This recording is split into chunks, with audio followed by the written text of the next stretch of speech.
Bonjour Mike, Bonjour, comment tu vas? ça va super bien. Alors dis-nous par où doit-on commencer cette interview parlant justement de toi? Par le début.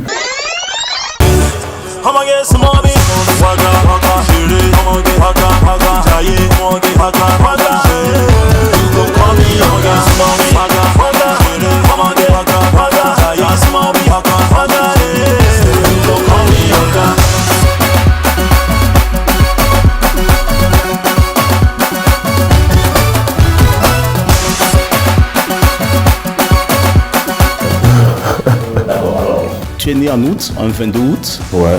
Je vais te montrer une photo sur mon téléphone, si tu veux bien. Montre-nous. Alors, Ok, c'est des paysages. d'accord, développe. D'accord. Ah ok, d'accord. Montre-nous. Voilà. Alors, cette photo, elle te dit quoi? Elle a été prise le 12 août 2023 lors d'un concert de ton ami Safarel Obiang à Abidjan. Un concert sur lequel tu as presté. Cette jeune fille t'a rejoint sur scène. Après, s'en suivra une vague de polémique autour de ce qui s'est passé réellement sur scène. On va pas refaire l'histoire. Alors, dis-nous, Mike, un artiste qui plaît beaucoup plus aux femmes, finalement, dis-nous. Ouais, ça crée beaucoup de problèmes. Parce que les hommes, enfin, ils se disent non mais pourquoi lui et pas moi, par exemple, c'est des choses qui peuvent arriver. Et vous verrez que dans certains pays, même quand j'arrive, les hommes ne sont pas super contents. Mais après, c'est mon boulot. Et je pense que le plus important, c'est d'apporter de la joie dans les cœurs. Et si on arrive à faire ça, c'est le plus important. Est-ce que ton physique joue en ta faveur ou en ta défaveur finalement? Je me dis que j'ai un physique plutôt normal, hein. Enfin, selon moi, c'est venu d'une direction artistique choisie par mon producteur de l'époque. Sinon, avant, j'étais quelqu'un de très hardcore, tu vois. Je faisais même du coupé-décalé et tout. Il m'a dit, mais tu es grand, tu es costaud comme ça, tu fais coupé-décalé. Je chantais Love là-bas. Et après, je vois que voilà, ça a rimé avec, Ta personnalité? avec ma personnalité. Et puis voilà, c'est parti de là. Il paraît-il qu'il y a eu un temps où tu devais être mannequin. Ouais. Ah ouais, à une certaine époque, je voulais être mannequin, mais Joe, ça va là, dedans. La musique a pris le dessus.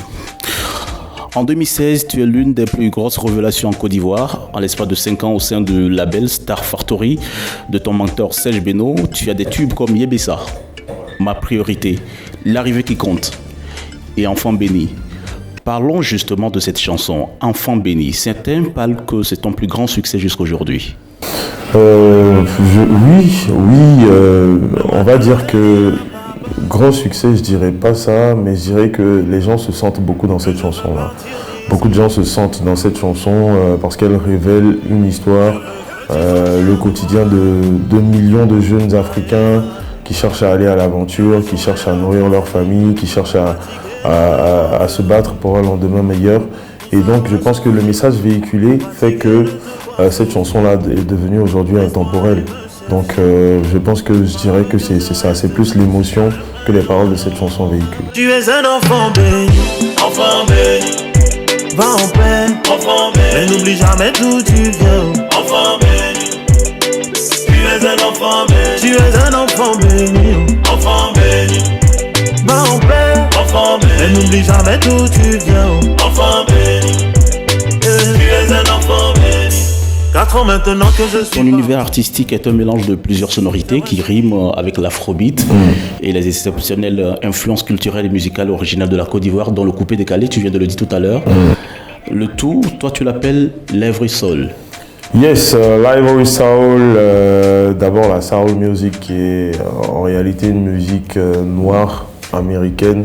À l'époque, était un style de musique utilisé par on va dire par les esclaves pour exprimer de l'émotion, faire entendre leur voix. Et la particularité de ce style musical, c'est que avec ce style musical, on arrive à véhiculer de l'émotion. Donc, si tu ne véhicules pas de l'émotion pendant que tu chantes, c'est pas de la soul music. Alors, Ivory, parce que je suis ivoirien, je chante en ivoirien, je parle l'ivoirien, donc j'ai juste appelé ça Ivory Soul. Bien. Alors, l'année 2022 est marquée par la sortie de ton premier EP intitulé 3 lettres à Dieu. Pourquoi avoir attendu tout ce temps pour sortir finalement un EP au lieu peut-être d'un album? Faut dire que je me suis dit que c'était le moment. C'était le moment après être sorti de mon ancien label. Je me suis dit qu'il fallait venir avec quelque chose de nouveau. Et j'ai pensé à cette EP là qui a été très très bien accueillie. Je remercie la population, je veux dire, ivoirienne et même dans la sous-région, toutes les personnes qui m'ont envoyé des messages par rapport à cette EP là. Et bien sûr, on continue de travailler. On va certainement sortir un album. Alors, on va parler d'un titre aussi, C'est pas l'amour, on va manger. Sorti en mi-2023 et qui a connu un succès retentissant. Et aujourd'hui, il avoisine plus de 2 millions de vues sur YouTube. Parle-nous de cette chanson. Alors, vous voyez beaucoup sur TikTok.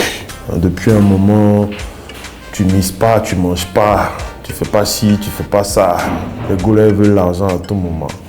Donc bon, j'ai compris qu'à un moment, bon, c'est pas l'amour, on va manger, effectivement. Et après, les gens ont commencé à me lapider un peu. Surtout les hommes. Surtout les hommes. Alors que, en fait, c'est vice-versa. C'est vice-versa. Pierre Roverdi disait ceci, il n'y a pas d'amour, il n'y a que des preuves d'amour. Donc tu prouves à l'autre que tu l'aimes comment. Forcément, à travers les actes que tu poses tous les jours, mais surtout quand tu fais sortir de l'argent de ta poche. Les femmes, elles aiment ça. Elles aiment l'argent. Nous aussi, les hommes, on aime ça. Donc faites un effort. Sinon, c'est vice-versa. Hein. Voilà. Parlons justement de tes chansons à succès. Tu en as beaucoup. Mais quel est, selon toi, le top 5 de tes meilleures chansons qui te rendent particulièrement si fier, Mike Alabi? Je dirais... c'est l'arrivée qui compte. C'est l'arrivée qui compte. D'accord. Pourquoi? Parce que quand je chantais cette chanson-là, je traversais une période assez difficile. Voilà, et donc j'ai émis beaucoup d'émotions.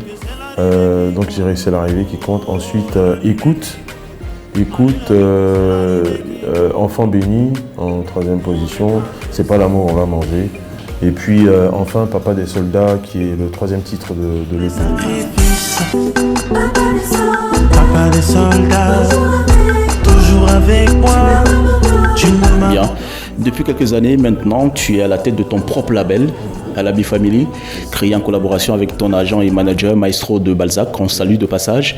Quels sont les projets actuels sur lesquels vous travaillez, vous deux?